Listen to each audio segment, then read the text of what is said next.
नमो भगवते श्री अरविंदाय नमो।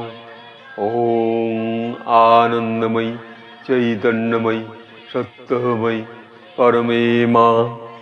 आज আমরা এই মহাশিবরাত্রিতে সমগ্র বিশ্ব যে মহা শিব অংশ এবং এই শিব অংশে যত প্রাণ সবই কিন্তু শিবের এক প্রাণ প্রতিষ্ঠিত ক্ষুদ্র ক্ষুদ্র প্রাণ। এই যে আমাদের মধ্যে যে শিব শক্তি, যে ধৈর্য, যে স্থৈর্য, যে স্থির শক্তি, এই যে ধ্যান ও অনুভূতির যে আমাদের মুহূর্তগুলো, তা এই শিব অংশে আমাদের অন্তরে জাগরিত। আর যদি শরীর বা মন সেই ধ্যানস্থ না হয়, তাহলে সেই শিব শক্তিকে আমরা কখনোই অন্তর্যামী হিসেবে তাকে গ্রহণ করতে কেমন করে পারব। তাই ঋষি অরবিন্দ এক জায়গায় তার সেই মহাসাবিত্রী, সেই সাবিত্রীতে বলছেন, যা আমাদের শ্রদ্ধেয় নলিনীকান্ত গুপ্ত বাংলায় লিখেছেন। এখানে বলছেন, প্রতিমা প্রকাশমান দেখাইল ভাবি বস্তুদের। আবার বলছেন, পরাভূত হলো যত বাধা দেয় মর্ত ক্ষেত্রভূমি। আমাদের এই যে যত মর্ত ক্ষেত্রভূমি আছে, সেই ভূমির মধ্যে আমাদের এই অন্তর্ভূমিও একটা ক্ষেত্রভূমি। এই ক্ষেত্রভূমিতে যদি আমরা সেই শিব শক্তি, শিব জ্যোতিকে যদি না অন্তরে অন্তঃস্থ করতে না পারি, যদি আমরা শিব ধ্যানে বসতে না পারি, তাহলে কিন্তু আমাদের মন স্থির হয় না। সকল মানুষ বলে মনকে স্থির করুন, কিন্তু মনকে স্থির করবে কে? সেই শিব শক্তি। সেই শিব শক্তি আমাদের মনকে স্থির করে।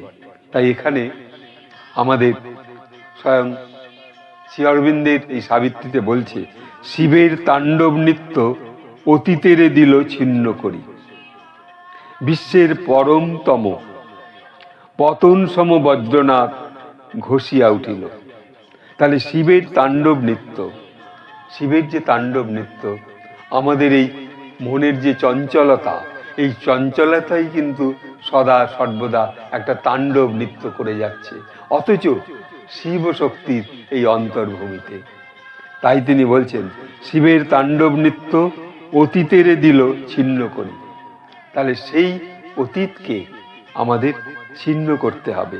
আর শিবের তাণ্ডব নৃত্য অর্থাৎ মনোচঞ্চলতা কেমন করে আমরা স্থির প্রতিপন্ন করব, সেই জন্য এখানে বলছেন, বিশ্বের পতন সম বজ্রনাথ ঘষিয়া উঠিল।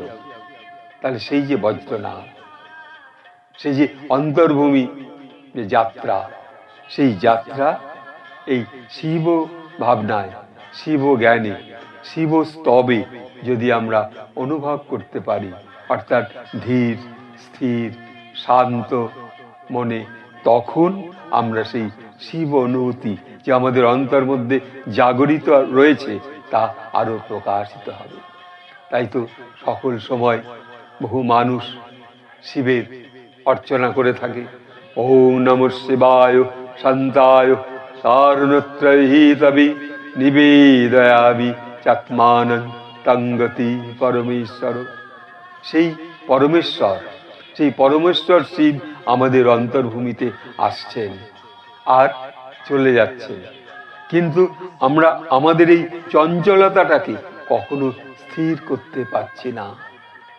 তিনি সেই অন্তর্ভূমিতে তিনি বলে যাচ্ছেন, তিনি বলিয়ে যাচ্ছেন যে তুমি স্থির হও, কিন্তু সেই স্থিরতা আমাদের মধ্যে কোথায়? সর্বদাই আমরা শিবের তাণ্ডবের মতো মনকে একটা শুধু চঞ্চল অবস্থার মধ্যে রেখে চলেছি।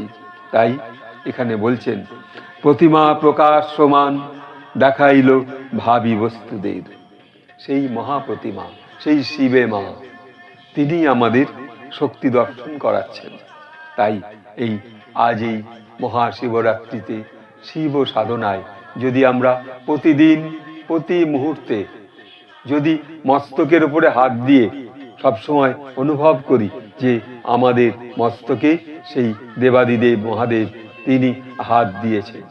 আমি মহান, আমি আনন্দময়, আমি চৈতন্যময়, আমি শক্তিময়, আমি আনন্দিত। তখন দেখবেন প্রভাতে উঠে এই যে একটা মুহূর্ত, 1 মিনিট যদি মস্তকে হাত দিয়ে আমরা অনুভব করি সেই দেবাদিদেব মহাদেবের হাত আমাদের মস্তকে, তাহলে আমরা শান্ত কেন হব না? তাহলে আমাদের সেই শ্রী অরবিন্দের শিবের যে তাণ্ডব নৃত্য, যে তাণ্ডব নৃত্য আমাদের মুহূর্তে মুহূর্তে চঞ্চল হয়ে থাকছে মন, সেই মনকে সংযত করতে এই শিব সাধনায় আমাদের এই মহাশিবরাত্রিতে প্রত্যেকটা মানুষের উচিত যে এই শিবরাত্রিতে অনুভব করা যে আমিও সেই শিব অংশ। আজ এইটুকু বলে সকলকে আমি আমার শ্রদ্ধা ভালোবাসা জানিয়ে সেই শিব শক্তিকে আবার জাগরিত করে অন্তর্ভূমিতে আবার শিব প্রণামে ভূষিত করছি। ওং নমঃ শিবায় শান্তায় কারণত্রয়হিতবে নিবেদয়ামি চাত্মানং তঙ্গতি পরমেশ্বর। ওং নমঃ শিবায়, নমঃ শিবায়, নমঃ শিবায়।